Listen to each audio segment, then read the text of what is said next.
bir yil, 1,5 yil oldin rosa moda bo'lib qoldi. Hammada full face. Ikki xil usuli bor-da full face. Ko'pchilik klientlarni o'zini aybi ham deb o'ylayman, chunki ani bittada zo'r bo'ling, bittada zo'r bo'ling deb qildiradi. Full face botoks muolajasida olsa, bu zo'r. Bu yosharish beradi, bu qarishni vaqtincha to'xtatish beradi. Chunki u bloklaydi bizadagi o'sha mimikalarni, o'sha ajin tushishini oldini olib beradi.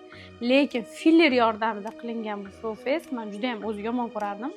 Hech ham qilmaganman, chunki oqibatini bilardim. Hozirgi kunda hozir уже ancha побочный effektini hamma bilib oldi-yu, kimdir yuzi oqib ketyapti, kimdir yuzida fillerlar o'ynab yuribdi.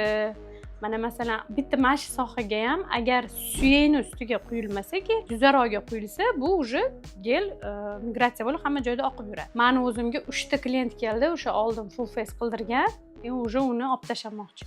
Lekin bilishmaydiki, уже 100% bu gel chiqib ketmaydi.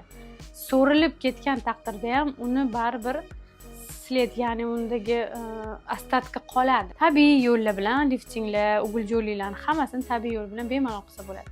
Ya'ni full face olmoqchi bo'lgan ayollarimiz botoks yordamida olsin, zo'r yoshartirib beradi va har xil apparatli protseduralar bor, smart liftinglar bor, yaxshi kачественный apparat va to'g'ri qiladigan odamga borsa, har xil RF apparatlari bor, mikroigolchli RF juda ham zo'r, terini sifatini oshirib beradi, yuzni yoshartirib beradi, lifting qilib beradi, ozdirib beradi. Bemalol ugul-jo'liklarni ketqizsa bo'ladi. Geldan faqatgina foydalanish kerak. Endi o'sha asimetri bo'lsa, labda qiyshuvli bo'lsa, kerakli vaziyatda foydalansa yaxshi.